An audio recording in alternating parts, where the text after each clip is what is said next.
We got the man with no class. He talks trash. It's Seabass. We got a guy who's walked the walk now. He talks the talk. It's Coach Dosco. As always, faithful producer Crack AV, our fearless host Danny BMD, and me, of course, your amateur hype man, Super Fan Art. We talking sports. South Texas style. Go ahead and take it away, Dan.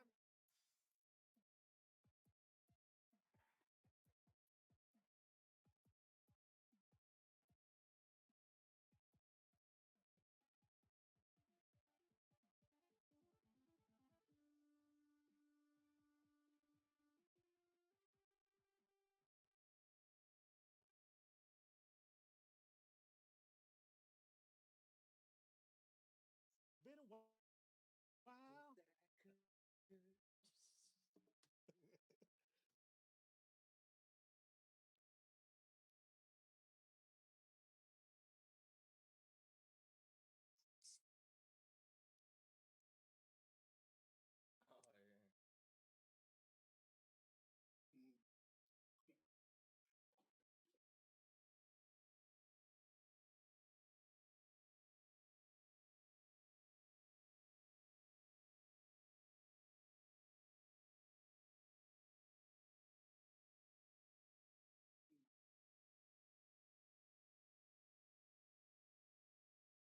Yeah, Coach.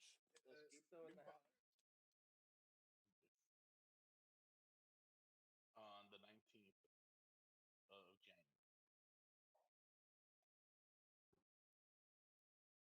Thank you, boys.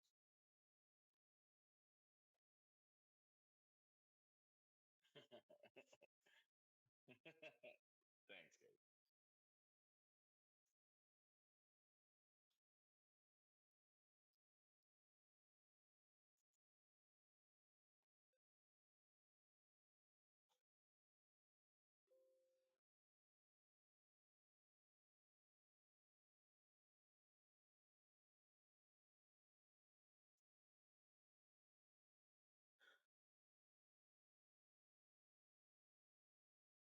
Doing good, man. It's exciting. It's a new venture. It's something that's it's showing new things every day. New things to do, new things to experience. So it's been fun. It's been fun enjoying the little guy and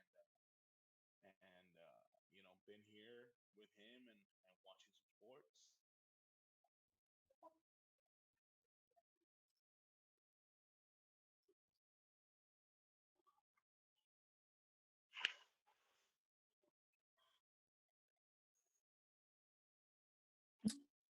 Doing good, doing pretty damn good, Danny. Glad to be back and doing a show. February, missed some good sports. We got a Super Bowl coming up. Excited.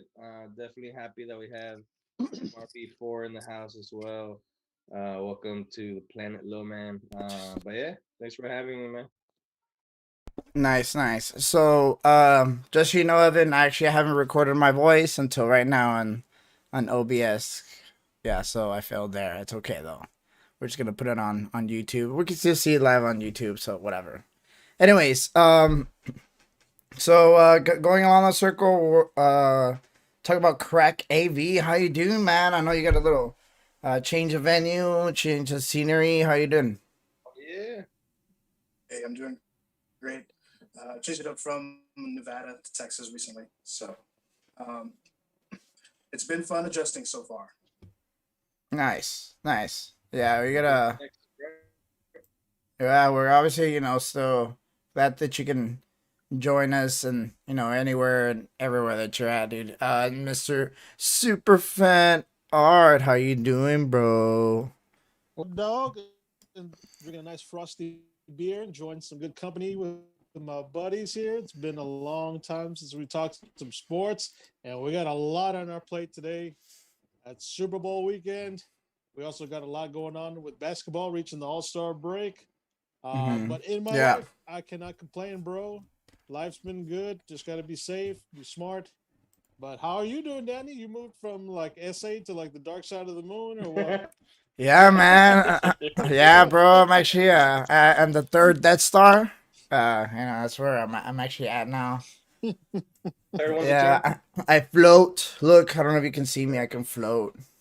Nah, I've been good, guys. Just planning more episodes, kind of planning more things, for us in the future.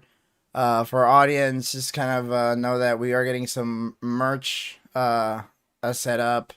I know that I want a hoodie. Essentially, it'll have like kind of like this, but just like our logo on it. Stuff like that. We might get masks. It should be fun. We are gonna do a giveaway. Again, we'll talk about that later on, stuff like that, and so it should be a lot of really nice things. Excuse me, coming up this next year, and obviously it's Super Bowl week. So going along with that, That's Forte. Mezzo Forte Sportz. Great Iron News. We'll go ahead and start with our Great Iron News. And of course, it is the not only breaking news, but kind of, controversial, if you will. Trade of Matthew Stafford for actually a couple of things. A couple of like assets and stuff like that, and Jared Goff. Hold on, I'm just kind of checking the trade right now. So again, the Rams send 2 first-round picks, a third-round pick, and Jared Goff for Matthew Stafford. So, And the and so essentially, the big question is, we were talking about it. Who Don't what? make amateur move. Go pro at Subway for double the protein on foot-long subs and new protein bars. And if you want to go pro like Marshawn, uh, you got to I guess feed I'll go virtual first. Marshawn Oh, too. it ain't Pay hard. Who for the won? foot-long IRL Who Marshawn. No won problem the turning trade? virtual Marshawn. But how do I I eat this? think Just put it in your on the mouth. surface, Feast mode. everybody's gonna see Feast it mode. right now Feast mode. as the Lions won the trade, and I think that that's gonna be the general consensus for a while. mm-hmm. Um, Yeah, but if you look at it, you're sending Matthew Stafford, who who made something out of nothing in Detroit. yeah, Was able to win some games. Even there was some years where I think 1 year or 2 years he got them to the playoffs. I know for sure 1 year got them to the playoffs. Another year, a couple of other years they got close. So Matthew Stafford's one of those QBs where he always has good stats, good yards, good completions, good touchdown numbers, and going to a team that's Super Bowl ready in the Rams, A that game away. a game away, they yeah, were in the Super Bowl 2, 3 years ago, a game away, last year, the year before, and then this year making it also a game away from the championship. You know, it's something to where um, he can really go in and change it. If he goes in and wins a Super Bowl, then you can say whatever you want about who won the trade, who you think won the trade or not. The Rams won the Super Bowl. The Rams won the trade. Period. End of discussion. That's it. It does not matter what yeah, stats you can give me. What Jared Goff can do. Who those picks turn into. Unless the Lions end up winning a Super Bowl, The which I Lions really turn into doubt. Yeah, which I don't believe. Now, don't get me wrong. I do believe that Jared Goff is still a good quarterback, and still, a lot of people, he was gonna be benched for uh, John Wolford or whatever the guy's name is. yeah, But yeah, but remember, he had a broken thumb, and there was issues going on with Jared Goff and Sean McVay. Those things weren't out yet until after the trade happened.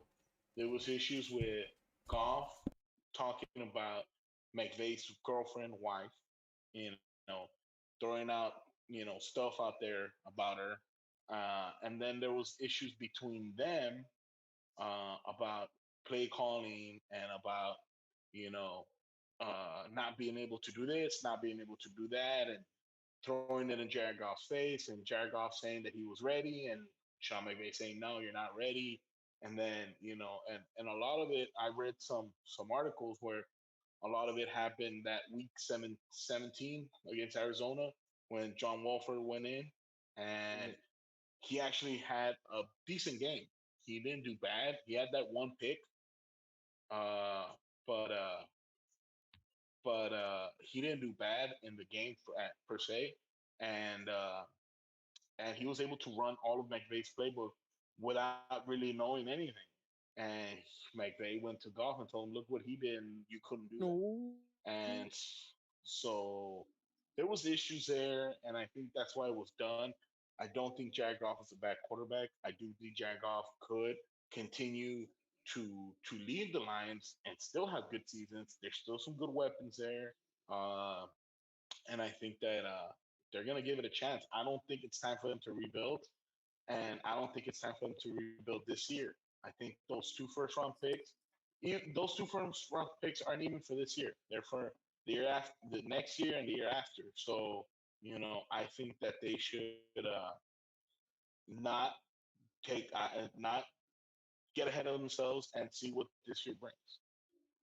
Now, Seabass, do you think that they'll be able to in this case they being Sean McVay and Matthew Stafford, do you think they'll have that chemistry where they'll be able to win now, since it is a win now situation, at some point the team is going to start getting needed to get paid, and they have the pieces right now, they do. I am one of the ones that believe that Matthew Stafford is an upgrade.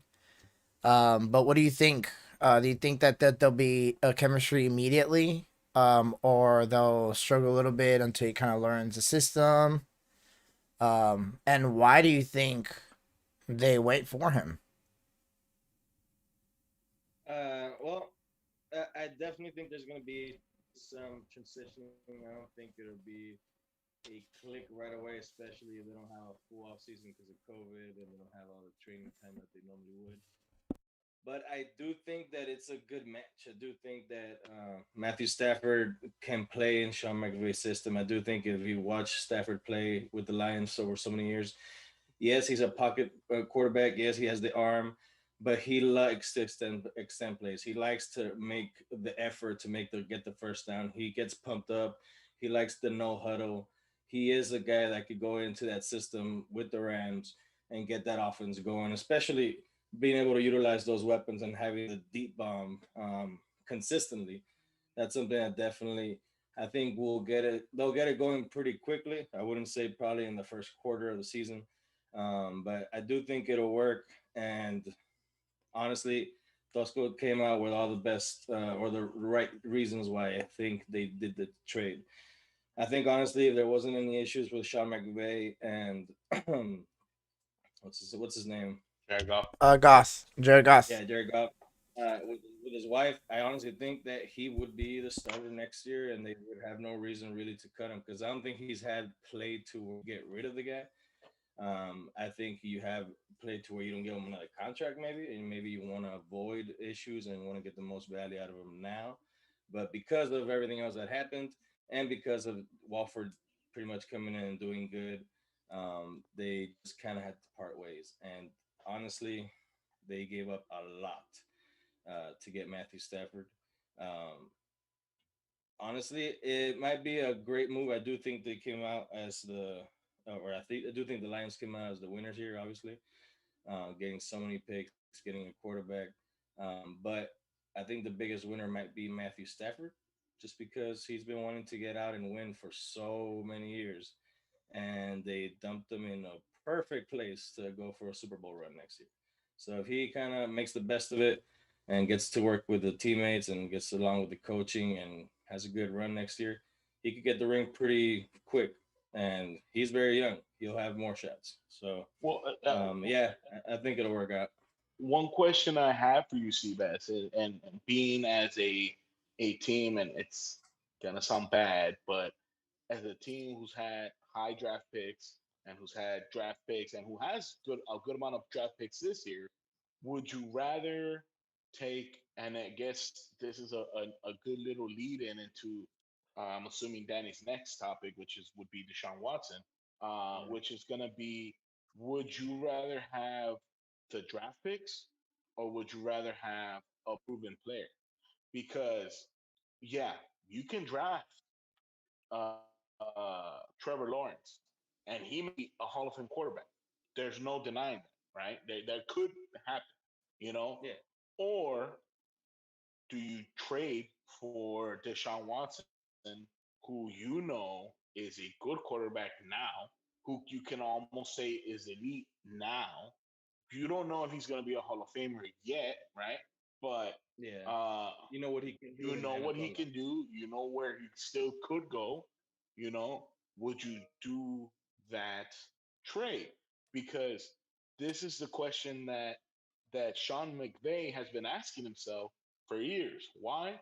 Because if you go back, Sean McVay, the Rams don't haven't had a first round pick since Jared Goff in 2016.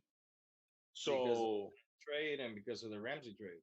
because what they're doing is they're trading their first round picks for proven players. Then they bring these players in to be competitive now. And then what they do Yeah. is Todd Gurley. Todd Gurley was awesome for them. They gave him a big $100 million contract. Cut him. Oh, you were good. We used you. What did happen? Cut. Trade him. They traded him, got some picks back. They probably didn't get equal value, but Hell they got no. some trades back. But what did they do? They got rid of that contract. Yeah. They offloaded the They're guy. doing the same Offloaded thing. Jared Goff. They're doing the Jared Goff. same thing. They re-signed him. He's already re-signed. He's gonna get paid almost $40 million this next year. Okay, and what did they do? Traded him to offload the contract.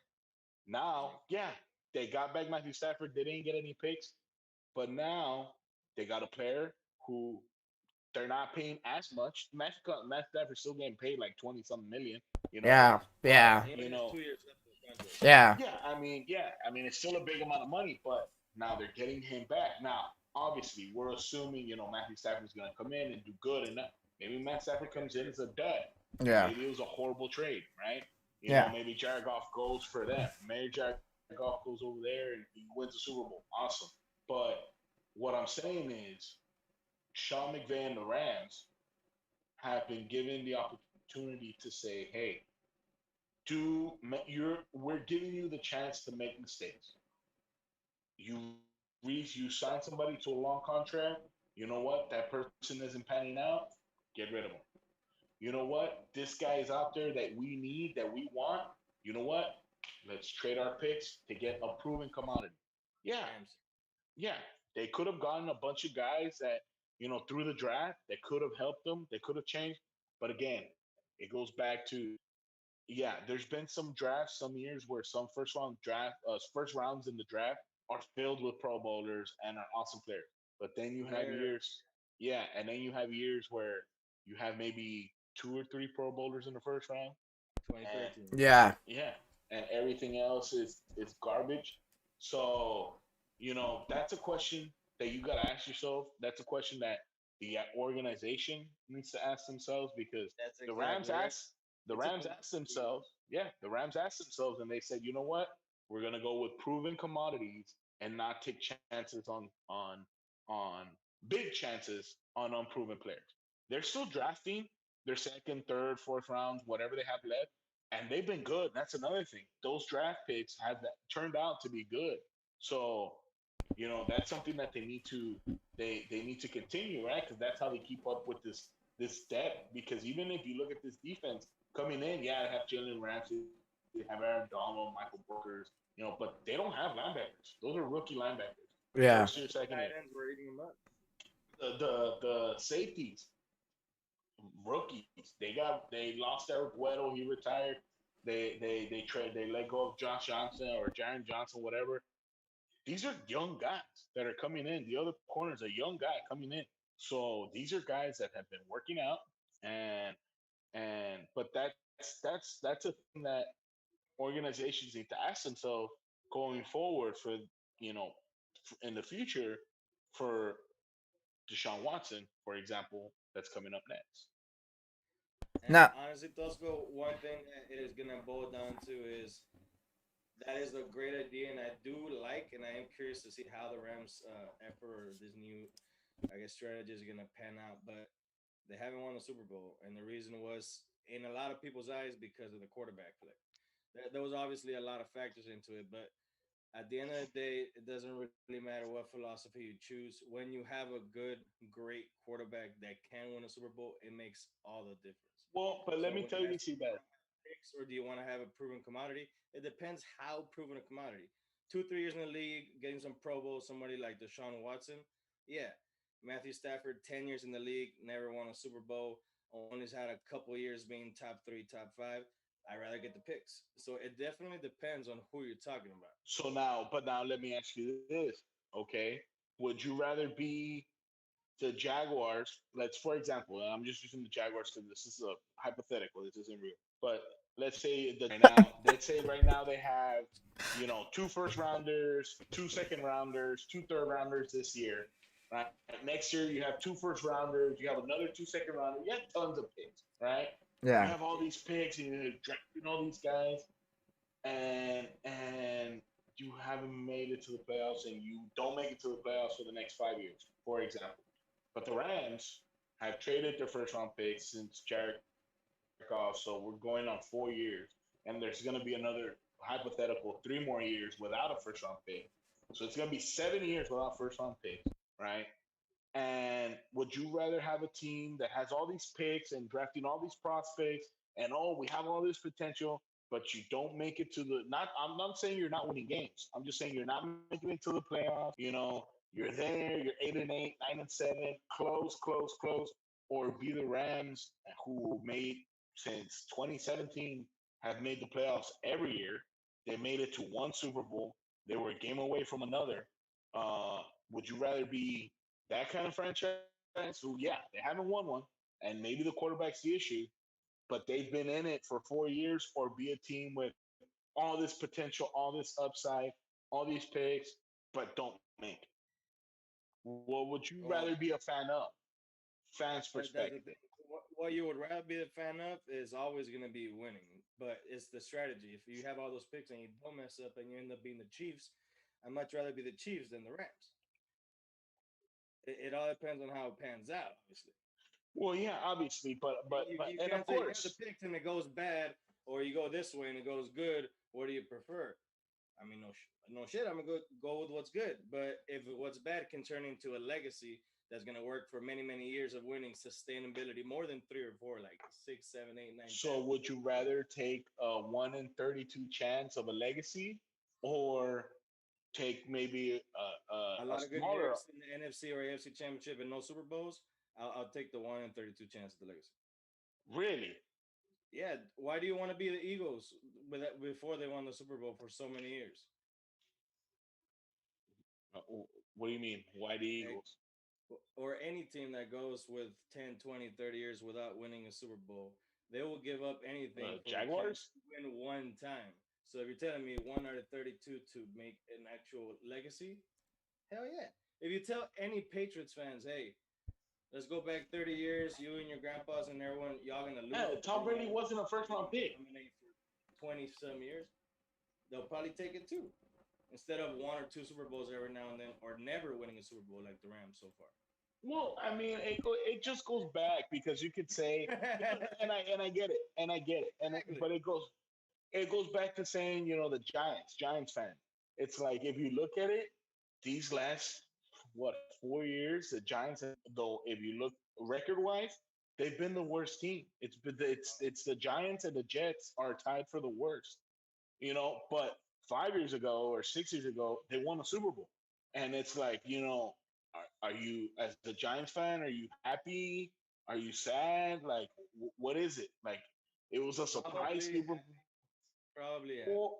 Well, I mean, I I think would assume anytime so. you can say you won a Super Bowl in the last handful of years, you're happy. But if you never win or you get there and just get close and you just kind of get teased year after year after year, nobody really wants that. I'll take that one or two Super Bowls in 10 years. Or the legacy if you have all the picks and you get lucky and you draft right. Like what we're going to see with Kansas City this next 10 years. Not bad. And some other teams. I mean, there's a lot of good foundations. So moving kind of into the Sean Jackson, the Sean Watson, Watson. the Sean Watson sweepstakes. Excuse me. Um, I just kind of wanted to just get it into that real quick. So, obviously, he doesn't want to be in Houston. There's a lot of situational things going in Houston, in the sense of the GM, the ownership, management, the front office stuff. That I mean, he just doesn't trust them. They let go of what's his face, receiver, uh, Hawk. They did a really bad trade with DeAndre Yeah, Hopkins. Hopkins. They let go to Hopkins. You know, they didn't really get much of return. You know, they say, you know, we can't really get much of return anyway. You know, but you try to get the best of it, right? But still, now it got pretty bad. The owner reached out. It's just there's the relationship apparently can't really be repaired. So, and he's officially actually asked for a trade. Now they are, you know, I wouldn't, um, you know, put him as like, you know, all time great. You know, he is a developing quarterback, and I think he is a top at least five talents right now at QB. Just because of more anything. I guess okay, fine. Give me top seven. I go. How about top seven? I'm gonna do top seven. At in this case, he is a franchise quarterback, and he has a franchise player, someone you can actually build around. So, in this case, But was a good team, not a yeah, great team. yeah, correct. So a couple teams. So he officially asked for a trade. So the a couple teams that have been in talks for trades have been the Jets, I believe. They do have some picks this year, next year, stuff like that. You know, they probably have picks all over the place, or like the Oklahoma City Thunder of the NFL. And the other team actually has been the Raiders, which I believe Tosco you'll give I believe he'll give, or he's gonna give a hot take on this whole sweepstakes anyway. So you know, we can sit here and talk all day long. Technically, you know, it's just you know sometimes it's not so much what if you can trade a value. A lot of people talk about you know, the contract, how much you can dump, and stuff like that. With some teams that sometimes they use trade to do that. With other, you know, as they could just lump up players in there. So we'll kind of talk a little bit about our take. I'm actually gonna start with Tosco with this one. It is NFL. And then just whenever just let us know of everything kind of going on, your thoughts, and then we'll jump right into CBS. So I mean, there's been a couple of conflicting reports. At first, when one of the first rumors when it came out that he wanted to be traded was that he was going to go to Miami, and I'm assuming it's probably still an option. But it came out that they wanted three first round picks. They want three first round picks for sure, and whatever else you might throw in, right? It's for sure three first round picks. And then then it talks kind of slowed down a little bit, and then there was something because they were waiting for to hire the coach and the GM and then the coach and then they hired the coach and then he went and said, "Give me the." He asked for a trade, and then the Jets was Danny was right. The Jets was a name that was thrown in there, and they apparently told the Jets that they wanted uh, four first round picks, and they wanted Dang. two defensive players, two good defensive players, And young. right, and young and good defensive players, and so Don't we all? I know, right? And then, so then Little green today, there. these last few days, it's been heating up to where the Raiders are involved and the Raiders are reaching out. Now, today, there was a report came out from a high executive from the Texans that said that they have no intention of trading Deshaun Watson. And, He does. uh, if I was the Houston Texan organization, I would do the same thing. I would not give him a trade unless, and this is literally the only way I would do it, unless I get a Herschel Walker I was gonna say. type situation. And for those of you that don't know, Okay, Herschel all right, here Walker, we go. Here we go. Some history. Give us some history, Coach Tosco. Some Tosco Herschel history. Walker, yes, Herschel Walker was a running back in the '80s, and he was a running back for the Cowboys. Okay, he was a running back for the Cowboys. He well in college he was a Heisman Trophy winner. They won the national champion, and then he went and was signed with the. He was actually with the AFL, but then he went to the NFL and he was with the Cowboys, right? And so he was a great running back. He was a Pro Bowler going. He was an All Pro, whatever. Great, great running back for the Cowboys. 87, 88, those years. But he was on a team that sucked. Like he was a Pro Bowler, but the team really wasn't really good. They were competing, but they were in the middle of the road, middle to below, as of what I remember. But anyways, what ended up happening, Jimmy Johnson came in. They fired Jerry Jones, bought the team in 1989, and he fired legendary coach Tom Landry, and he hired his friend Jimmy Johnson. Jimmy Johnson, starting with the Cowboys, said, "Well, I need to make something happen here."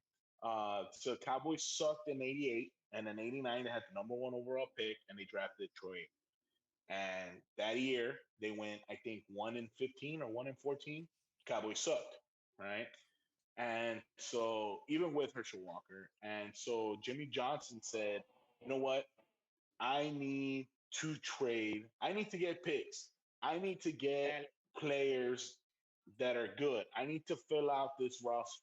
So he went and traded their best player, Herschel Walker. And so, but the thing was, is that, Wow. yeah, not only did he trade him, Wow. right, but he ended up trading them to the Minnesota Vikings, and he traded them for it ended up being kind of like a three-team trade, but one of the teams Uh, didn't really get anything. But in reality, they ended up getting four players. They got four defensive players in the trade. They got three first-round picks, three second-round picks, a third-round pick, and a sixth-round pick. God.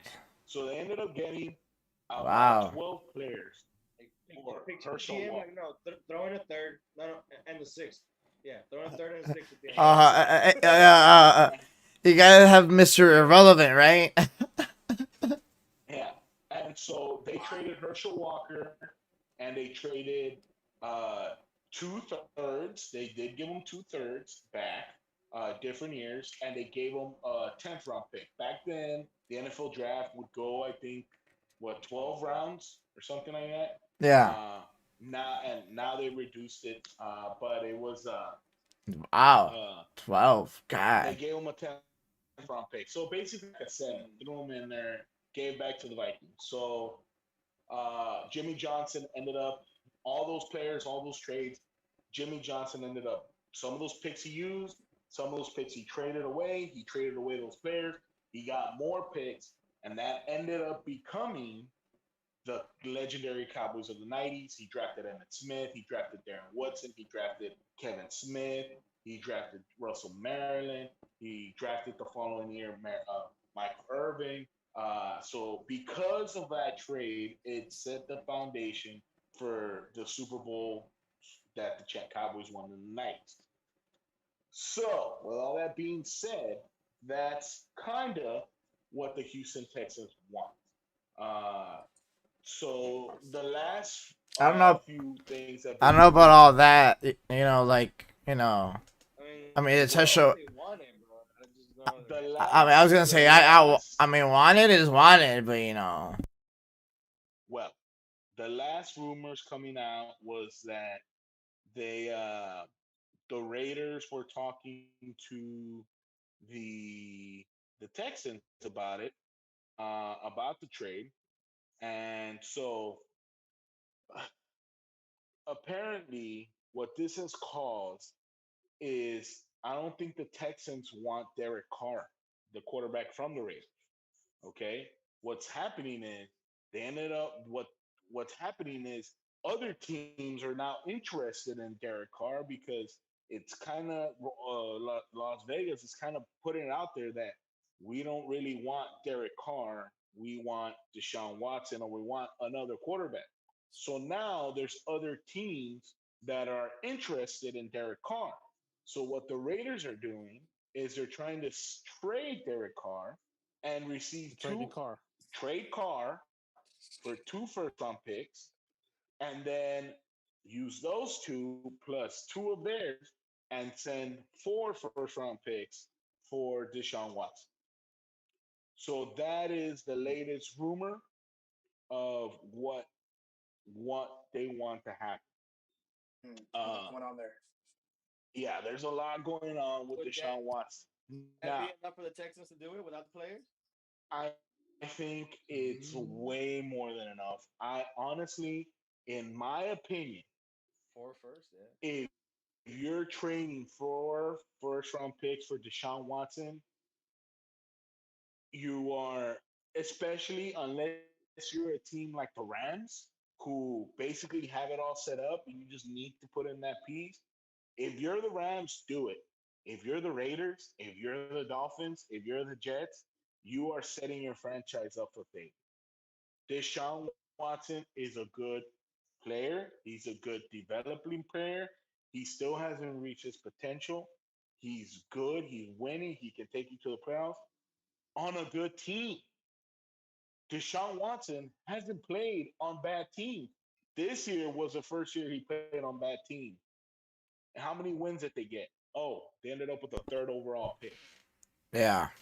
Yeah. Deshaun Watson has not faced adversity until 2020. And Deshaun, because not even in college, because in college he was in Clemson. They won two national championships Yeah. or one Something he likes. national champ, whatever, or made it to one and won the other.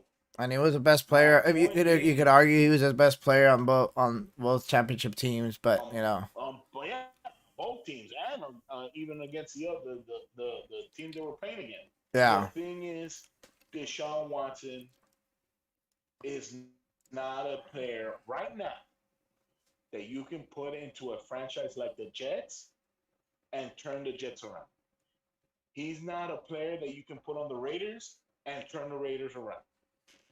You know, I was having a discussion earlier with our buddy who's a Raiders fan, and he argues that no, he would have won us these games.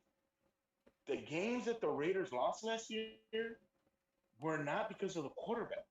Derek Carr had a good year. The reason they lost those games was because of defense and bad play calling. So if you were to put Deshaun Watson in there, could the game's results be different? Of course, because Deshaun Watson could do this and Derek Carr cannot. Deshaun Watson improvised the play and he ran it and he scored and they won. Cool. Those are all possibilities. But when you're playing against a team like the Chiefs, a team like the Steelers, a team like the Titans, a team like, you know, the Bills, Deshaun Watson couldn't get it done against those teams, this year. What makes you think he's going to do it on another team that's average? So, Maybe they'll have a good offensive line. sure, I maybe they mean, will, but not the Raiders. He's never had oh, one. oh, He's never had one. okay, Raiders don't okay, have the Raiders on paper have a good offensive line, all but right, the all right. Raiders offensive line did not play this year. Terrible. Then let me throw a team out there real quick. The Patriots. No, Patriots are not a good team. Why not? They, You look they're look not. at that roster. Like, Yeah, he's not a Belichick type of style player either. that's one.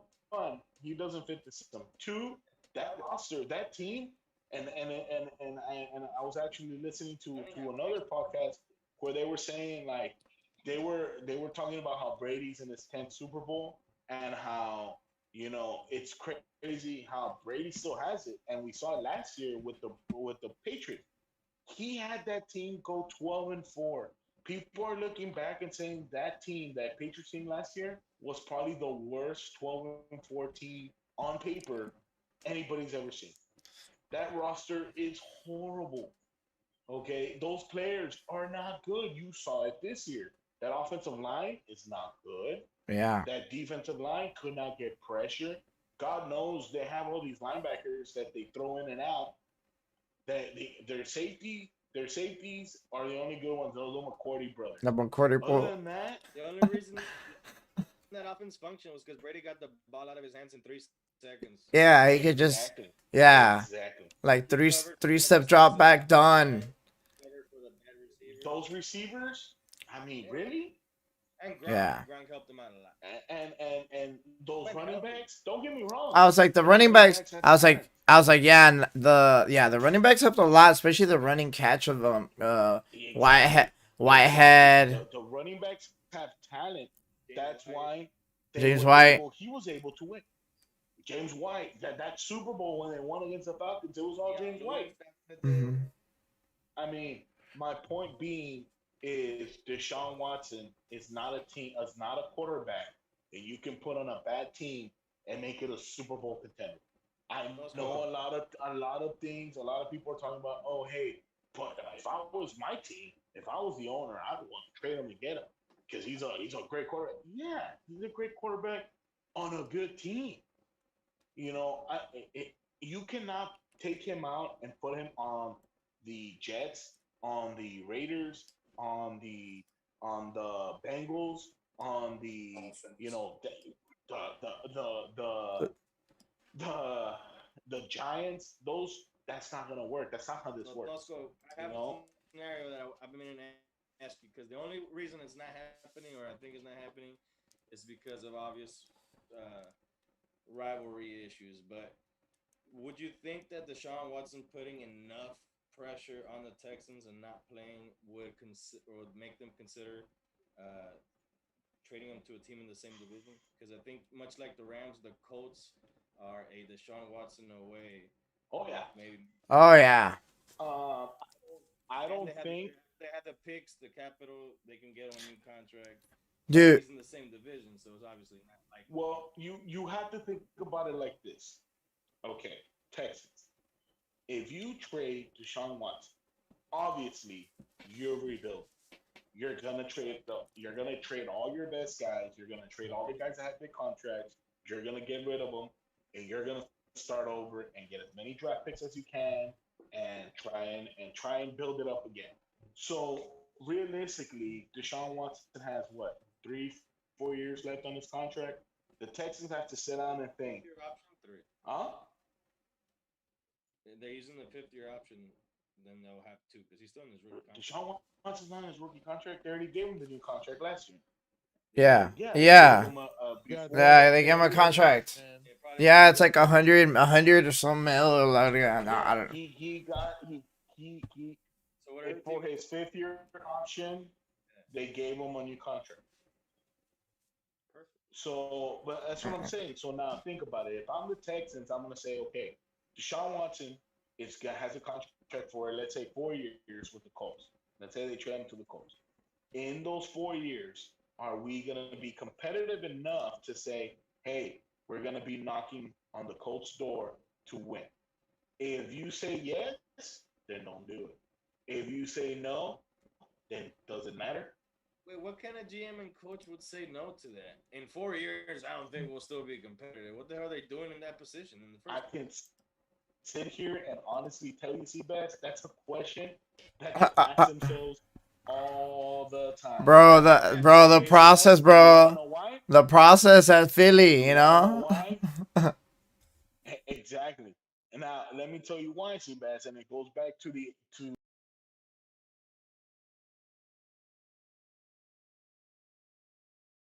our Raiders buddy earlier and was saying, look, he wants the Raiders to re-sign Nelson Aguilar, and Nelson Aguilar wants $11 million to re-sign to go back to Las Vegas. They need Nelson that money. Aguilar had a decent year for the Raiders. Cool. He wants $11 million. Okay, so there's cool. He wants $11 million. Okay, so there's this model that they use to say, is he worth the $11 million or what is he really worth? So what they do is they take his stats, they take how much he played, how much he gets thrown to, how many catches, da da da da. They put it in the system, and it generates players that have the same stats that went into contract years recently and how much they paid. Nelson Aguilar played 85% of the snaps. He was thrown to 5 times a game. He caught 3 balls a game. That's average. Think about this. He Yeah. played in 85% of the games. That means that he probably missed 2 to 3 games a year, right? Yeah. Then every time he played, they only threw him the ball 5 times. And out of those 5 times that they threw him the ball, he only caught it 3 times.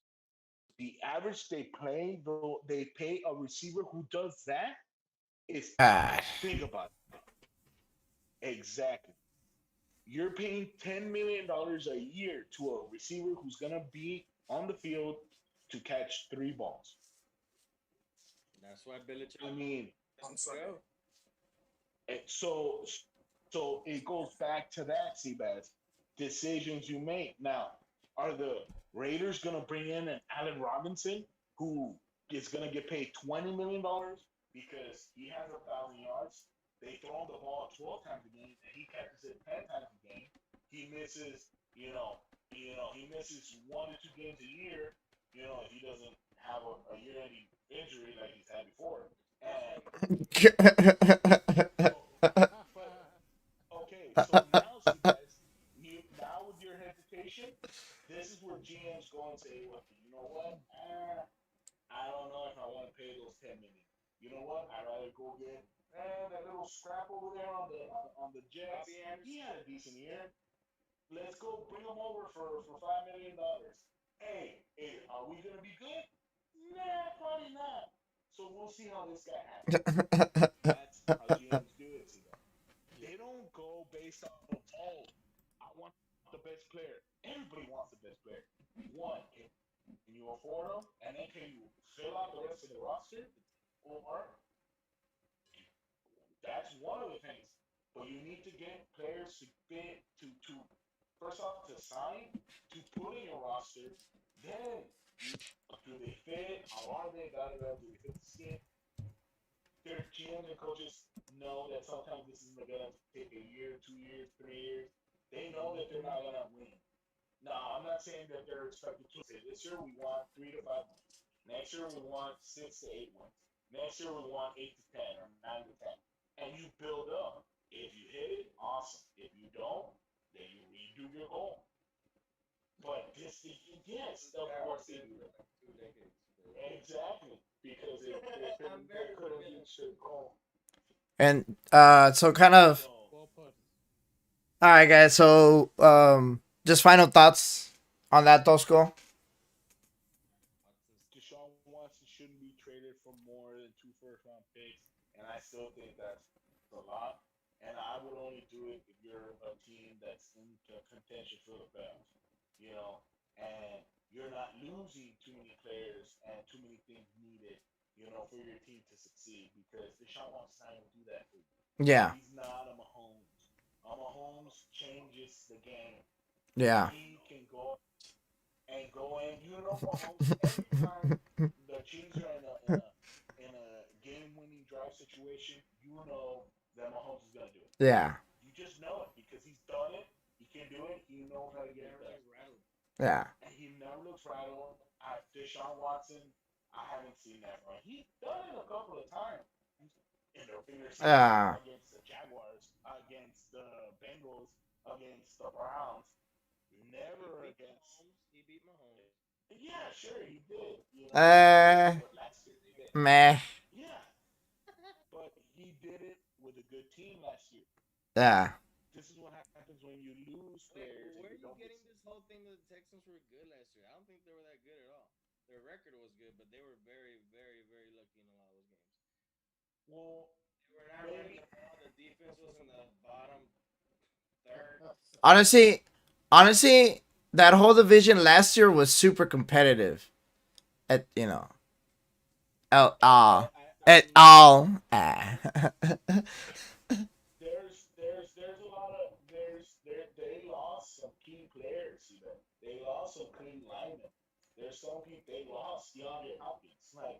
Yeah, they and did. their whole secondary. So yeah, they were pretty good. Okay, I'm not. They were what I needed. Okay, so I guess to make it sound better for you, they were better than this year. There we go. That is true. It's reasonable. Very reasonable. They were So better than this year. moving along with that, another team that was better than last year, this year, if I can reverse on that, is Tampa Bay. Now they are in the Super Bowl. Whoa. And so is Tom Brady. So apparently it's, what is it?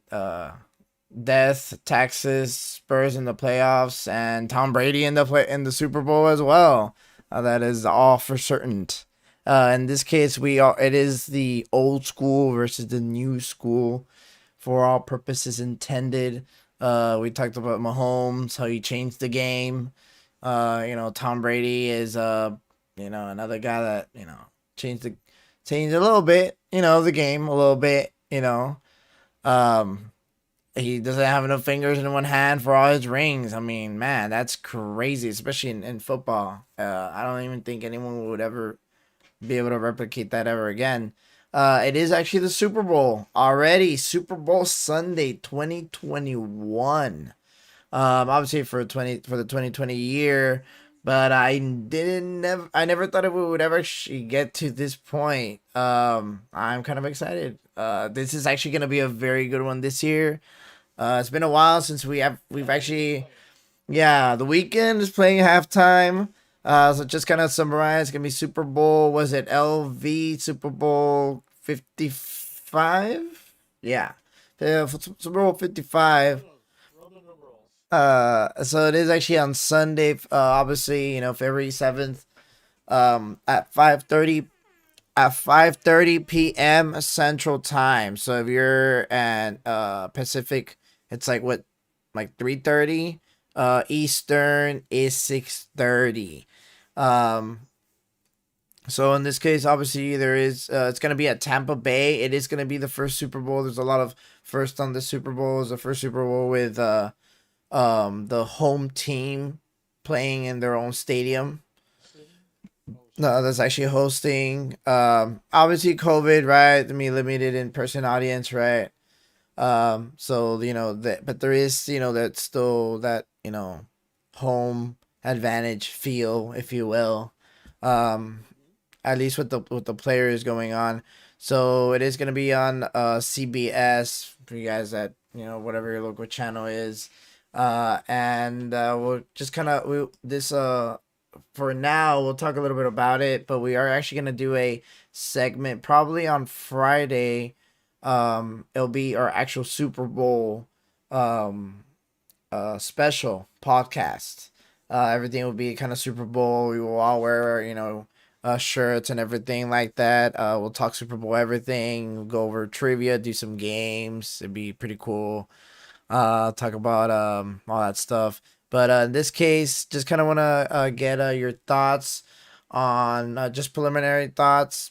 How the game's gonna turn out, and everything like that. We'll go ahead and start with you, Seabass.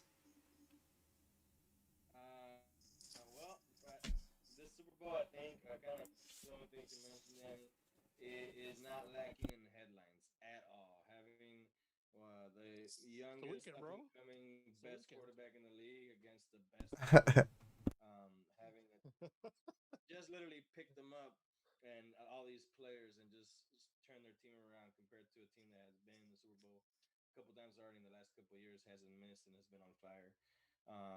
I think this game can turn out a lot of different ways. I honestly cannot choose at the moment. I think the majority of the people think that honestly the Chiefs will be unstoppable. They're going to score too many points for Brady and the team to keep up, and they're going to win by over 10 points. But I could easily see it to where maybe Tom Brady keeps the team in. They keep running the ball with those two running backs, kill some clock, force some turnovers. A lot of things can happen. So I'm not making any bets right now. I do think it's up in the air. Obviously, the safe money or the safe bet, if you want to call it, will be with the Chiefs and Patrick Mahomes.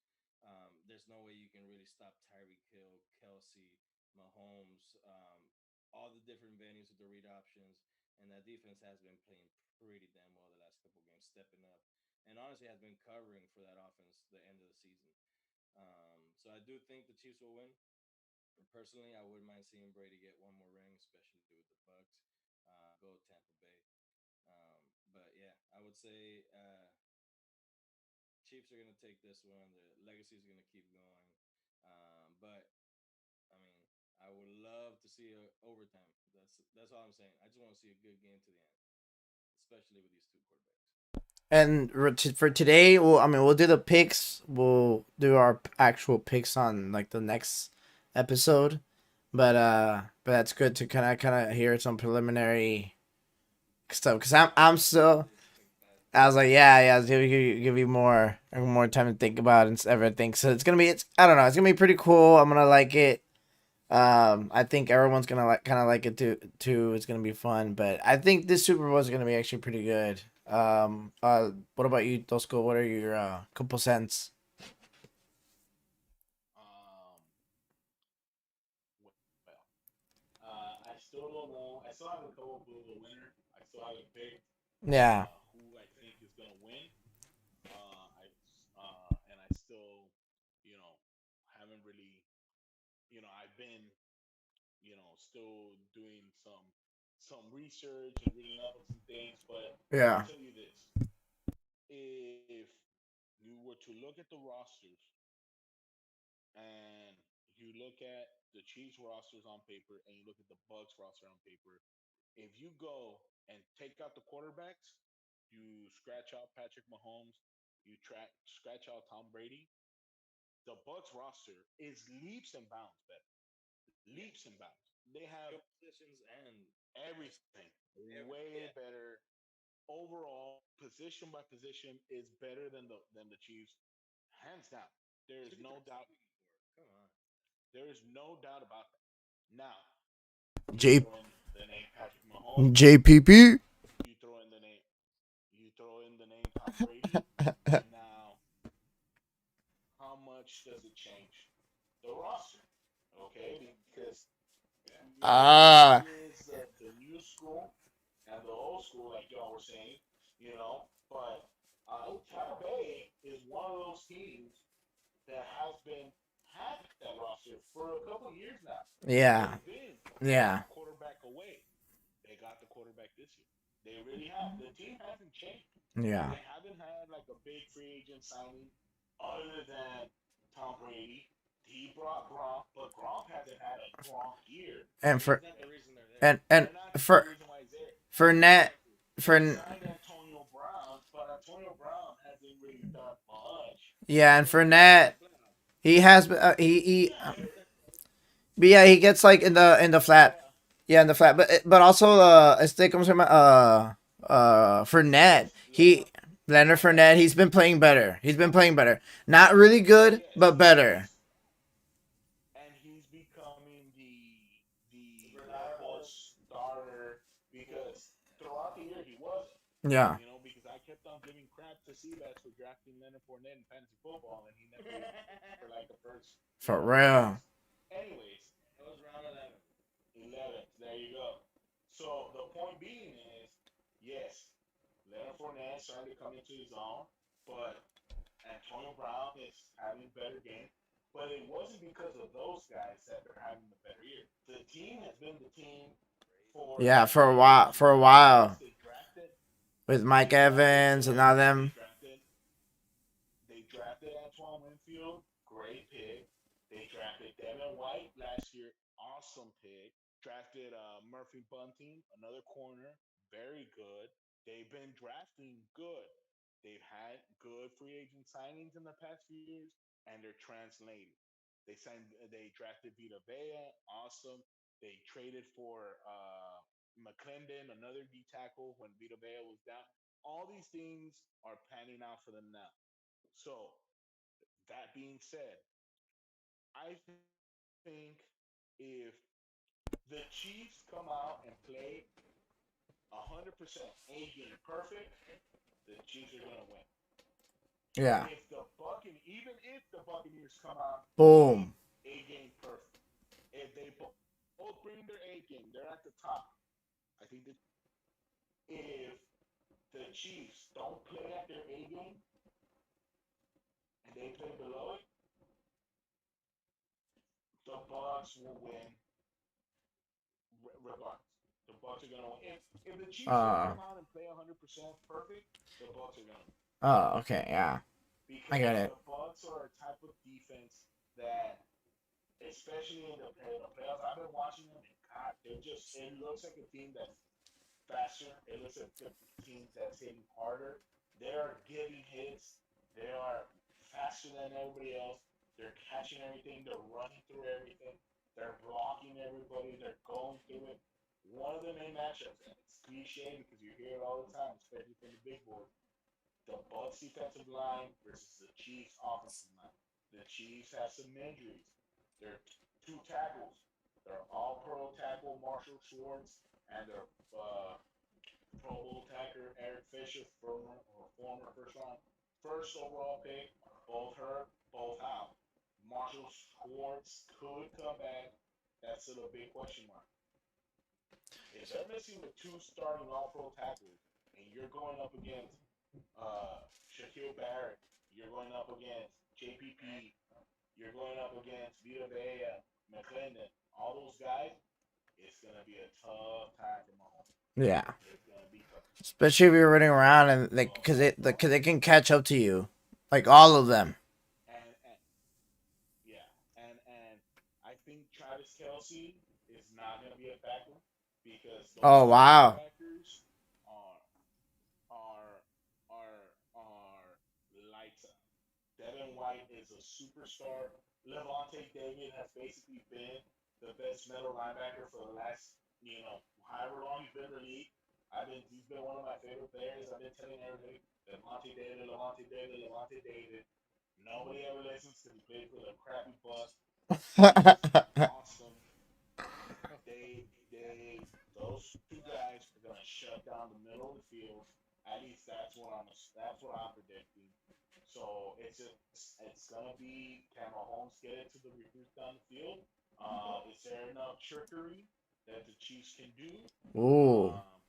Because it's more of what the Chiefs can do, and not what the Bucks, and not much what the Bucks are gonna do. Because the Bucks are gonna be the Bucks. They're gonna run the ball.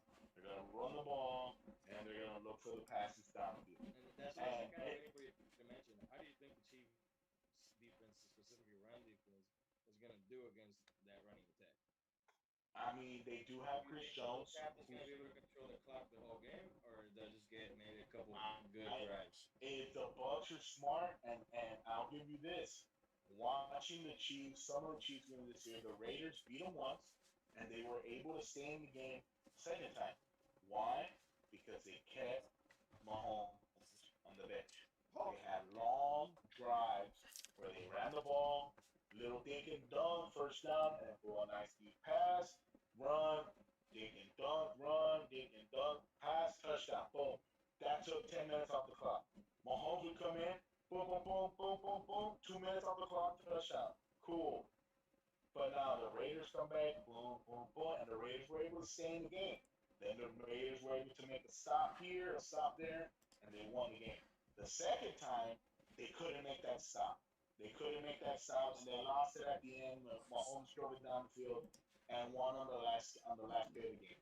So it was that one stop they couldn't get, and that's how they lost. But they were the closest to them, and it was because of they took control of the game. They were able to handle the time, and they kept Mahomes and that offense off the field. And I think if the Bucks can do that, run the ball, Tom Brady manages. You have three awesome receivers. Get it to them, let them do work. I think that the Chiefs have a good. They have Tyrann Matthew. They have that rookie L'Jarius Sneed, who's awesome corner. But their linebackers not fast. They're good run Good tackle. stuffers. They're not good cover. Yeah, good tackler. They're not good pass guy. So I think that the Bucks have to have control, and if they do, this game could get out of hand. Yeah. So Well, thank you, Yeah, James. like, Yeah, so we'll do a little bit more for our Super Bowl show. Get a little bit more in depth. Get a little bit more fun and everything as we continue on with our Super Bowl week. We're gonna go ahead and just kind of start into our around the rim, do just some small NBA talk. Real quick, the first thing I did want to do is say just a little in memory of so Kobe Bryant. It was a 1 year anniversary for the on January 25th that he did pass. Him and his daughter. So it's just one of those like sad things. You're like, wow, it's been a year already. So just kind of want to do a little moment of silence for them. And not just for them, but just like just what a type of icon Kobe was, type of cool person he was, and where like I think he's one of the first kind of athletes, or if anything, basketball players that kind of brought the whole like social issues to the table, where like he actually kind of spoke on them, and not just was just a kind of shut up and dribble type of but he was kind of like a larger than life type of figure. So just like I guess like a couple seconds.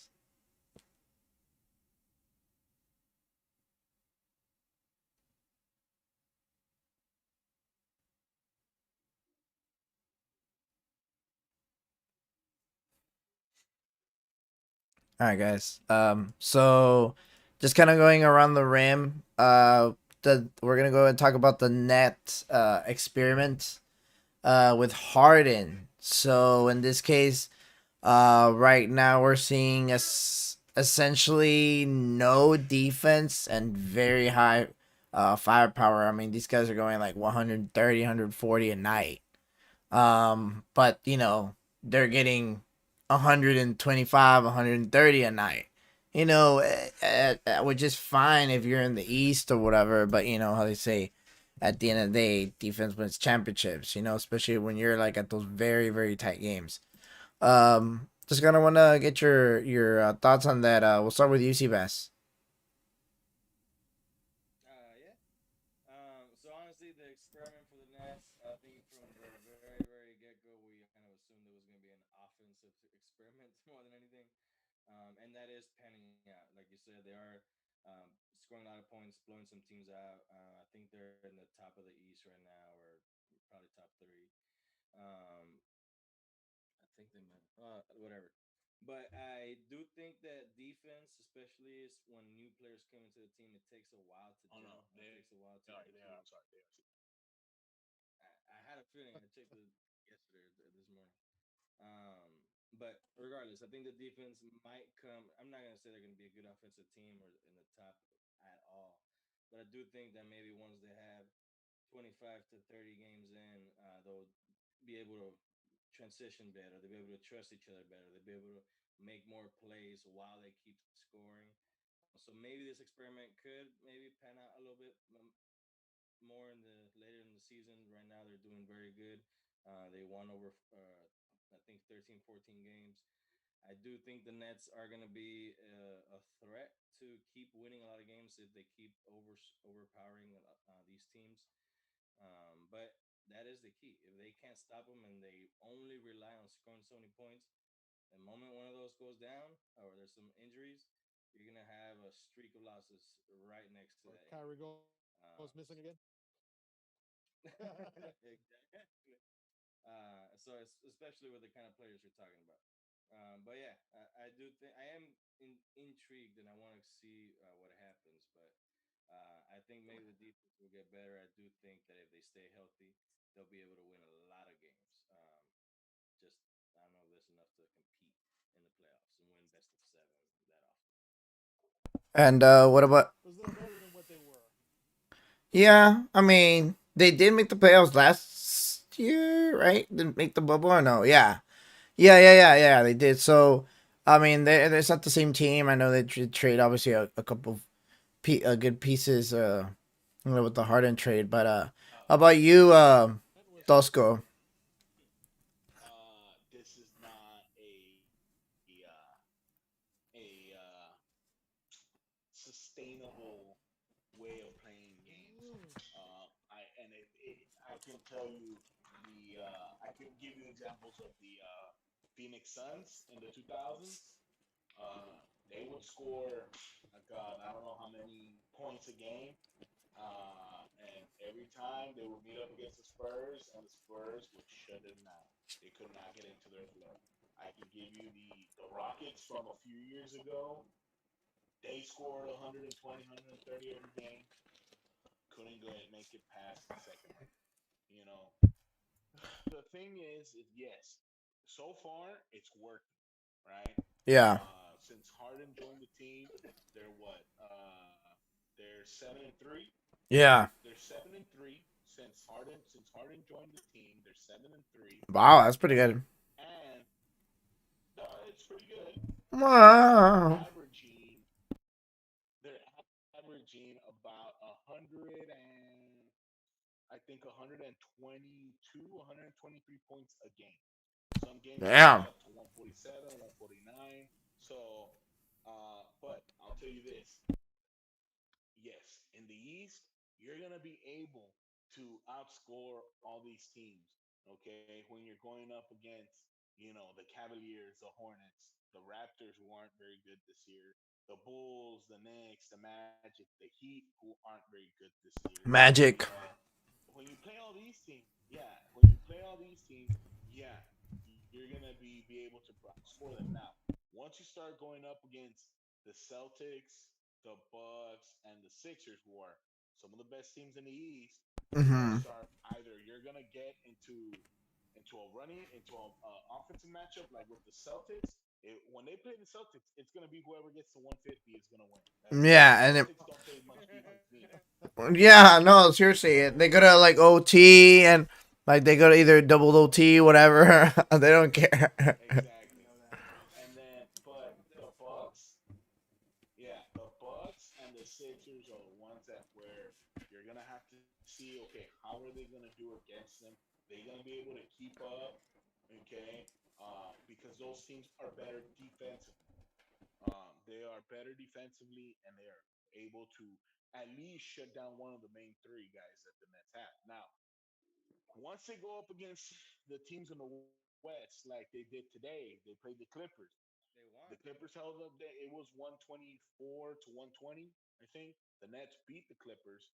Um, but once you start playing the West in a 7-game series, when you go to the championship, and this is after all the playoffs, you made it to the championship. Now you got to play a team from the West. When you play the Jazz and the Nuggets, those are defensive teams. Okay, you play the Clippers. The Clippers are more of an offensive team.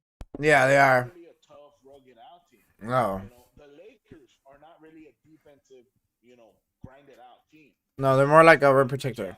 the Yeah. Nuggets, exactly. The Jazz, the Nuggets, the Grizzlies. Those are teams that they want to get dirty. They want to grind it out. They want to play defense. They're Yeah. not gonna want to score. They're not gonna try and score over 100 points. Nine year They're gonna less or be whatever. Yeah. exactly. So you know, in the East, it's more sustainable, and you're gonna be able to do it, but it's not gonna be able to happen for the whole season because their bench is wiped out. They traded 3, 4 of their main bench pieces that now are on other teams as starters because this Nets team has been making it to the playoffs. They've been making it to the playoffs these last few years as the 8th seed, as the 7th seed, but they were good enough to make it into the playoffs with what they had, that core team. Now, what they did was they put in Durant, they put in Irving, and they had those two with that core team. Oh, it was going to be awesome. Now they brought in Harden, and they got rid of a lot of those players. Now their bench only goes 3 deep, maybe, and they're just guards. And they had to sign Iman Shumpert off of free agent to go get him out of his house to come play because they need bodies. Shumpert. Yeah. So, They you need the know, bodies, bro. Out of his but couch. the Nets, I mean, he wasn't on the team. They cut him. I think the last year he was on the Kings, and they cut him. They cut him from the Kings. Think about that. But Cut him from the yeah, Kings. yeah. So yeah.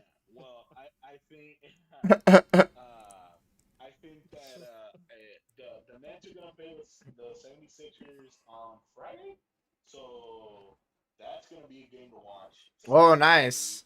Uh, yeah, so that's gonna be a real important game to watch to see how it really is gonna be with against the number one, number two in the East. Okay, because the Nets are number two. Um, so but if you look at the rest of their schedule, they play Detroit, they play Toronto, Indiana's decent. They play Golden State, they play Sacramento, they play Orlando. These are not good teams. So, Hmm. they're going to be able to put 150, 140 on them and win. But when you play the good teams, they play Philadelphia, they play Phoenix. Phoenix is a team that can go up there with them and score, and they play LA again. They play both LA teams again, so that's in a couple of weeks. Um, we're gonna see how they do there too. You There- know, but I don't think it's sustainable. They're gonna make the playoffs. They're gonna be a top team, but I don't know if they're gonna be able to make it to the long run, scoring 30, 40, 50 points each of them every night to go and win the game. I don't know if it's gonna be able to happen. So I know that you kind of mentioned, obviously the Lakers. Um, well, I wanted to kind of talk about the little incident that happened. Was it yesterday? Was it yesterday? Yeah, because they were reporting it today. So we actually do have a courtside Karen. So for anyone that doesn't know what a Karen is, I'll go ahead and actually have Mr. Sivas explain. Actually, yeah, go ahead. What a Karen is? What is a Karen? You know what? I'll have Art. I'll have Art, Mr. Superfan Art. Do you know what happened, Art? You know the whole story? Well, going back to your original question, what is a Karen? I'm just gonna happen to, I'm gonna guess and say it's somebody who happens to have a high opinion of themselves and complain a lot. Yes. Ding, ding, ding, ding, ding, ding. You have. Do we have a new rapid fire champion, Mr. Superfan Arts? Oh, that was just an example of Guys. So speed. So I was kidding around. So there's a small little incident that had happened. Actually, I'll go ahead and have Tosco explain it since he explained it a little bit better than the rest of us. Yeah. So all it was is LeBron was they were playing in Atlanta and had some fans in the arena. So I guess Atlanta's starting to allow fans back in the courts, in the ATL gyms. baby. And so they had some people courtside, and apparently LeBron was getting into it with this other guy was getting into it, going back and forth throughout the game, and then apparently the guy told something to LeBron. LeBron came back, Bang. said something to him Is this a that Spike the Lee? wife did not like. What? Is this like a Spike Lee moment? Sure, but it wasn't. It's not somebody cool like Spike Lee who can take a joke. So Yeah, yeah. well, I don't know if I don't know if it was a joke or it was an insult, but it was LeBron versus this other guy. They were going at it. The guy told something to LeBron. LeBron said something back, and the guy's wife did not like what LeBron said. So she got up and started insulting and started saying stuff to LeBron. She took her mask off and she was yelling and she was da da da da da. And so, she was telling LeBron and all these things. So they had to stop the game, and because they were on the court. It was courtside, so they basically were standing up. They were on the court. So the refs stopped the game. They go to LeBron. They tell him, what's going on, and LeBron tells them, "Pues I was going at it with the guy, and Little we chick were got just into it. yelling, and Yeah. now she's saying all these things and da da da da," and she kind of made it. from what I read, she kind of was saying worse stuff than what LeBron and the guy were saying to each other. Yeah, that they're And like they're like, oh yeah, like, oh shut the fuck up, bitch, or whatever. Like, god damn, yeah, I'm pretty sure you would not say that in front of a ref. Like, you know. I wouldn't think. Yeah, she accused him of telling I was like, him no. telling her stuff, but if you look at the replay from the replays that we got from her or her friend, um, you don't really hear or see LeBron say that. At least I didn't. Maybe it's out there. I haven't seen it. But the refs ended up telling security for them to Escort stop him out. and to and well, first it was to stop, but she wouldn't stop. Oh, okay. So, and then they were telling her, and they told her that she needed to keep her mask on. The main reason why they got kicked out is because she wouldn't keep her mask on. Mm. Because she took it down to tell off LeBron. And so, I don't like your Sprite. Wow. I don't like so, your Sprite cranberry. exactly. So that's why. So then, because she kept on doing that, they kicked them out. And, so the whole This night is she was America. saying, This is America. yeah, exactly. So she was saying that, Really? and no, Oh, no, wow. but she was saying like, this is bullshit. How did they let this happen? We're paying customers and da da da da. But you didn't follow the rules, so Yeah. that's why. So you Wow. can even be in the basketball game. So, People go see them. so yeah, so that happened. Yeah, Tosco kind of explained it better than any of us. So I just kind of wanted to kind of bring that up to just kind of explain, the effect that fans do have, to the game. I know we talk about that a lot. Obviously, Bar Talk for super fans, all of our, not just our fans of Mezzo Forte, but just fans of sports in general, all sports in general. COVID affected everything. This year it's just been weird. The bubble, NFL, all the different games around the world, and World Cup canceled or suspended, stuff like that. Um, but it's nice to see, that like kind of us still kind of keep on going, just not just due to our love for the game, if you will, but just for our love to just talk about sports in general.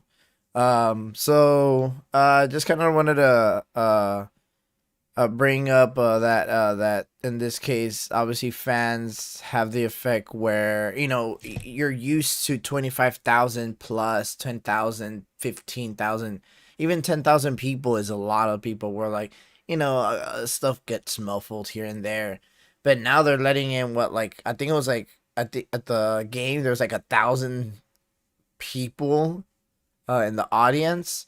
So obviously, everything gets kind of projected a lot better, kind of Spike Lee times, 10, because it's just that one person, and the couple, whatever, and their couple friends.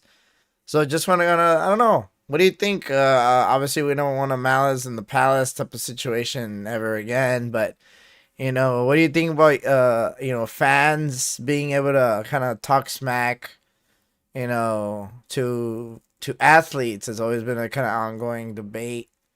But what do you think? We'll start with you, Bass.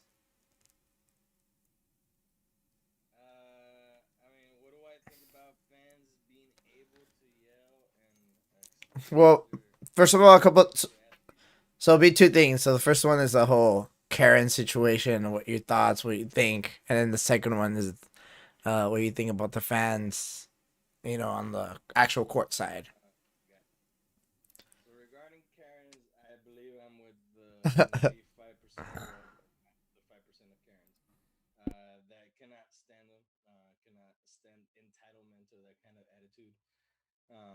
So definitely, I think that yes, especially after we heard all the details from Coach Tosco, and when she egged it on and she went in and started saying worse things that were already being discussed. Yeah, we don't want that. Nobody wants that. Not in your house, not in your favorite restaurant, or while you're playing professional sports on a court. Even if you have ring court seats, even if you have ringside passes and you're with another player, whatever it might be. If you're there to watch the game, watch whatever sport it might be. Respect it. Yes, you can yell. Yes, you can cuss the ref out if you want. But if you're trying to actually affect the game, the same game that you're there to watch or partake in, or the same game that millions of people have bets on, or the same game that is just trying to pretty much go along and go as programmed, just to shout and get 15 seconds of spotlight. I think it's worthless. I think it's pointless. I don't support it. I don't like it. It's definitely funny to hear about it. It's definitely something that you get some more memes out of it. But I rather watch a game and respect the game and watch the entire game without ever having to see that kind of stuff. There's enough of that out on YouTube and Facebook and everywhere else. And Unless you're a parent and it's like your kid's game. Go ahead. uh, how about you, Tos? Yes. How about you, Tosco? Same question. So, what do you think about the whole courtside Karen situation, and what do you think of second part is what do you think about fans courtside? Should they be able to yell and stuff like that at the athletes? Well, I mean, I think it's something that is needed. You need fans there. You know, it kind of gets you in the game. It gets you pumped up, knowing there's fans there that want to see you succeed, and it also gets you pumped up when you have fans there that want to see you lose because you want to prove them wrong. But I agree with Seabass and and with everything he said in the sense that you don't want to be the one that tarnishes the game. You're there, and I think it was Crack AV who said, you want to respect the game. You're at a game because you love that game. If you're sitting courtside, unless somebody gives you the tickets and you have nothing to do and say, I might as well go, but for the most part, if you're sitting courtside, you're in the first, second, third row, you're getting these tickets, you're buying these tickets because you love one of the teams, you love the game, you want to go see it, you're excited to be there.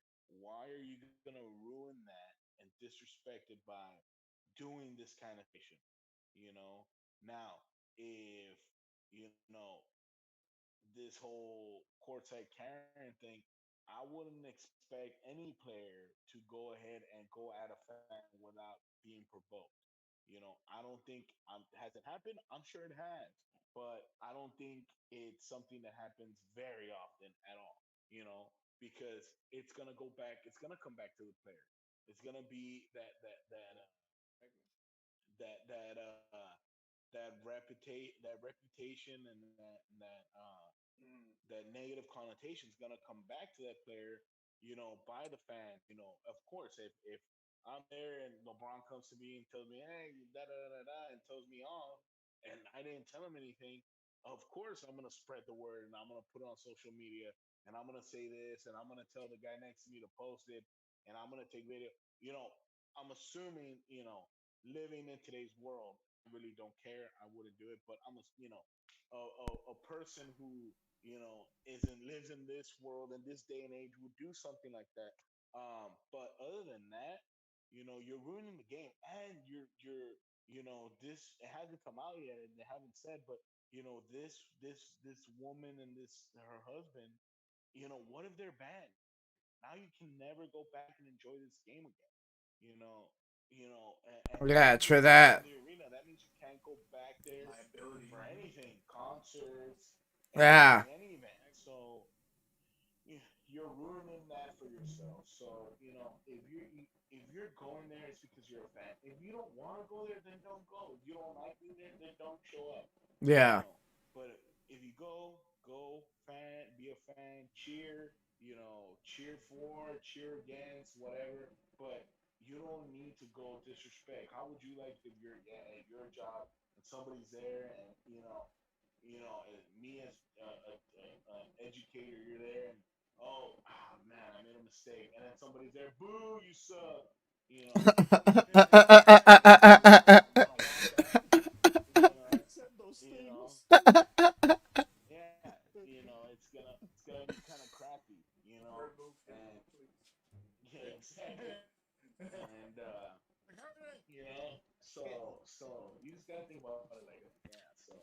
Uh, Actually, what you made me think of right now when you were saying that, Tosco, is one thing you definitely don't want to see or become normal in the sport, any sport, is when that becomes normal. Let's say you have Karens or just people that go there with the intent of pissing these players off, getting into under the skin, getting them into a point where maybe they just out of instinct snap and just trying to catch them. They think it's a game, but then this player is going to get fined, suspended. He's going to have a bad reputation. He might not get another contract, and it could be just because they're egged on.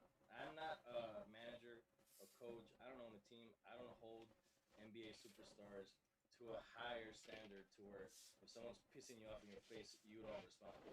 I think it's completely understandable and human to respond if someone is egging it on and trying to get that reaction out of you. Very simple to get it out. Now, if they're getting paid millions of dollars and in court, they're gonna fight their instincts to do it. But you don't want these people to go in there and like, hey, I got him pissed off. I got him ejected. He won't be there next game. Oh, now I'm a hero for. You don't want that to be a thing. So definitely another reason to not have these situations at any sport, really. Yeah, that's a great point. yeah. So, obviously, the whole situation. It's little kind of one of those things where you really don't know. You kind of do know, and kind of make up of what to make for it, make of it. But just like I don't know, for me, just like you guys were saying, as a general rule, just be respectful of the game. We're all just here trying to have a good time. We have very little sports, man. Like, we're like such little kids. We're spoiled little kids. We have very little sports, and the little sports that we have, we're trying to ruin it. Like, come on, man. Like, stop, please. You know, I don't know. It's just one of those things. But I thought it was pretty funny. I kind of defended LeBron in this situation, which is something that I normally never do. So, congrats, LeBron. You got my 2 respect points from me. Just 2. Swish. Uh, just the last thing that I did just want to talk about the NBA very, very quickly, emphasize on quickly, is Bradley Beal. He is putting godlike numbers. He is off, dude, out of this world, man. Like this guy, yeah, this guy's just yeah, this guy's just pulling up from wherever and just, just balling out. And he keeps his team keeps losing. I mean, it's very I don't know. It's very weird, very sad. Um, I mean, what do you make of the Bradley Beal situation? Should he ask for a trade? I mean, obviously, I'm sure he will or has, since he's obviously not very happy. But what would you do if you were Beal in this situation? Go and start at go with you, Tosco. Actually, he does not want to leave. He does He wants to not. stay with Washington.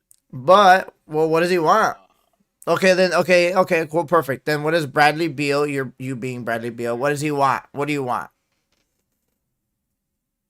uh, Organization uh,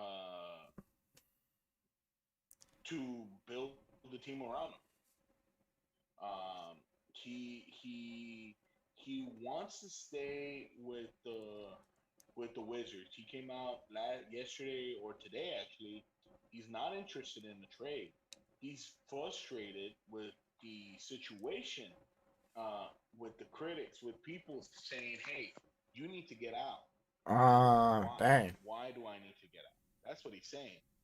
I'm doing good. I want my team, I want the organization to say, hey, let's be good together. Let's put it all together. And he's frustrated with that situation. But you're right. I mean, he's having, I guess what you said, a godlike season. He's having an awesome game. He had a 60-point game. He's had multiple Couple, 40-point couple games. 40s. Yeah, I was like couple 40s. Yeah, for sure, a couple of Like 40s. 35, He's had 35 60. plus. Oh yeah, no, he's averaging tons of points. And the thing is that the Wizards are 4-13, Yeah, that's what I'm so saying, bro. Like, that dude, no, dude. Like, you know he's what? averaging about 35 points a game. It's like I don't know. I'm 35. it's like one of those. I feel like it's one of those where you're like, so like, say those jobs that you go in, sometimes when you're like, that you're obviously way, way better than the rest of your team, but you guys aren't really succeeding, and I don't know, after a while, even though you're the best of, the whole bunch, it can get frustrating, because yeah, you might be winning, you might be the best, but you're the best in a losing team, but that's good that he talked about that. Yeah, it's like a sinking ship. Like, oh yeah, I got this, man. I got this. But you're still 4-16, man. Like, you need like, four times the games you won to even be at 500. So it's like kind of like, like one of those situations where, I mean, I understand Bradley Beal. I mean, it's true. Why leave? I mean, seriously, did they max them? They maxed them, right? Or they I can? think so. No, I think they did. Yeah, cause Uh, cause they bird ride, so let they me get, check. yeah, cause I think they super maxed them. Cause he stayed with the Wizards or whatever. Uh, Or if he didn't super max him, he might be eligible for the super max. But either way, what about you, Seabass? What do you think? If you're Bradley Beal, what do you do? If I'm Bradley Beal, what do I do? Yes. oh, he's up for the he's up for the max contract this year. This is his last year on his contract. Oh yeah. So for the super, right? He can do the super max.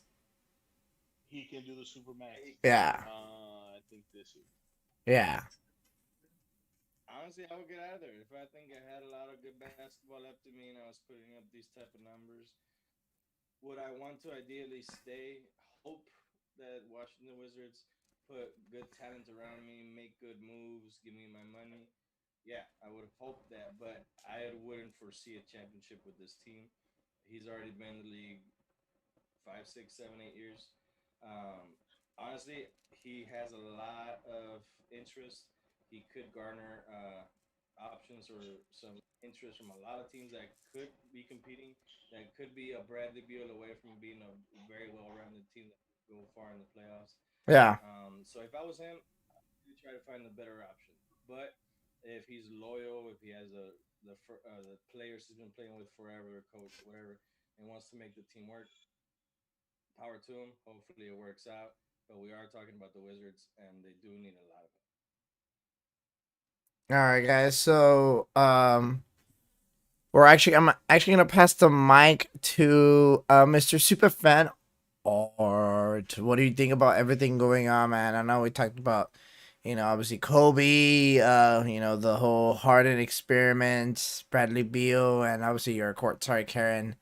What do you think about our around the NBA news? It's pretty well rounded. I must say, we're almost approaching the All Star break, and there are a lot of headlines to be noticed about.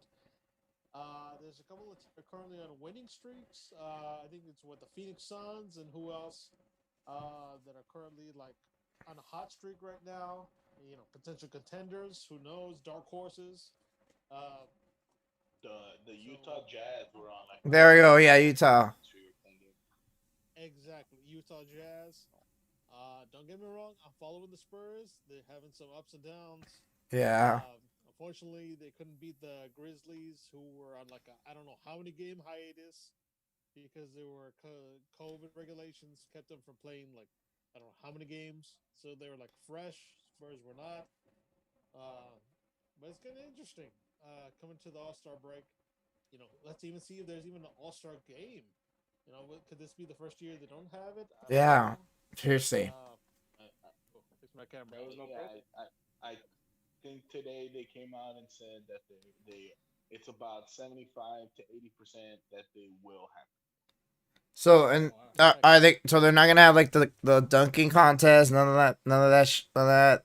They Like It, on all those events, that's like more. the That's more the skills. Yeah, that's more up in the air. They said if it does happen, it'll be the same day. Ooh, oof. Yeah, And that's what they those said. are big decisions, man. what about the sophomore, freshman, or rookie That'll world be the same day. world If they're versus gonna try and US? put it, from what I understood, Fuck. they're gonna try and put it all in one day. Dang, dude, that's crazy. It's gonna be a whole bunch of Oh, stuff going on. I mean, yeah. I mean, for sure, they're starting with all-star voting. So at least you can vote for the players. Now, whether the game will happen, that's another story. It's just see what happens towards the end of the month of February. Um, I mean, hopefully it happens. If not, we understand as fans. Uh, every city is dealing with its own problems, and I don't know what city is actually posted to host this whole thing. Uh, I think but Chicago. I what the All Star? Yeah. Oh wow, I don't know actually. Mm, Atlanta. Atlanta. Uh, No, no, no. It's gonna be in Indiana Indiana. and Indiana. oh, Atlanta was last Yeah. year. Atlanta was last year, right? Hmm. Yeah. okay, Indiana. Okay. Damn. Well, let's see if that even happens. But oh, yeah. I mean, all we can do as fans is just vote for the players we want to see and see if it can happen. Uh, yeah. I mean, basketball. It's about to have its time. Right now, let's try to squeeze as much of this the final week of football we can. Yeah. Yes, I mean we're gonna miss it, man. We had a lot of good weeks talking about football. It's a long way to September from now. Oh, Yeah. actually, Danny was right. They was supposed to be in Indiana, but according to today, it's going to they're trying to get it done, and to happen in Atlanta, it would be a single night event where it would encompass the skills competition and the All Star break. I don't think there would be anything else, and it would be on March 7th. Everything would be in one day. Dang, Interesting. Yeah. man. I mean, I don't know. As long as everyone is, all the players are safe and stuff like that. Obviously, we don't want anything bad happening to anyone. But all right, guys. Of course. We're gonna go ahead and start wrapping it up for today. We're not gonna do some rapid fire for today. We're gonna save it for next week because we're gonna do some Super Bowl history and everything like that. Rapid fire is gonna be fun, and we are gonna actually there is a contest. Just so you know, we are gonna do a contest again. That's why I wanted everyone to vote because I want everyone to give me a score and a pick. Cause we're gonna raffle. I'm gonna buy something. I don't know. I'll buy something. And we're gonna actually. I'm gonna wrap it up, and we're gonna. Whoever wins is gonna obviously get it. So it's like a little gift. All right, I'll take it. Yeah. So it's something kind of fun. Maybe some headphones. 48. Maybe some headphones or like a hat or something. I don't know. I'll figure it out. But yeah. Well. So there is gonna be contest, gonna be everything. It's gonna be the whole thing. We're making our own Super Bowl party. So you can bring your spouse if you want. They can get on. I don't know, say a couple words. I don't know if you'd want that. You can bring your little one, Tosco. He can like burp or something. I don't know, but anyways, no, in this case, it's gonna be a Super Bowl party essentially on the podcast. We'll figure it out. We'll all cheer, eat pizza wings, whatever together. Yeah, we're gonna try to do it on Friday. We're talking about it either Friday or Thursday. Saturday, I wouldn't want to do it 'cause it's one day right after, but maybe Thursday. More likely Friday since it's kind of a good day for everyone to kind of do it since when ain't no one going anywhere anyway. Or you're not supposed to. Don't do it. Stay at home, guys. All right, cool. Let's go ahead and start wrapping it up. We'll go ahead and Evan.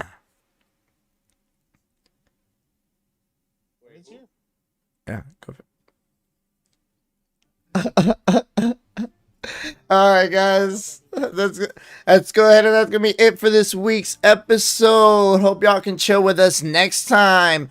Go ahead and follow us on Facebook, Twitch, Instagram, and YouTube. I want to thank to all of our sponsors today. Music provided by Studio 13th Day, Tasmagoria providing our graphics for today, including our logo.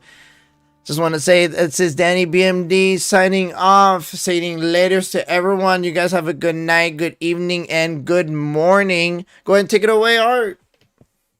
Thank you, Dan. Listen, today is in football. You can't bet against Brady. And in basketball, Bradley Beal needs more wizardry power to defeat the defense against the dark arts. Woo! Y'all the fans. This is episode number 10. Yeah. Folks, be cool, stay safe, and keep on listening to Mezzo Forte Sports. All right, later, guys. Boom.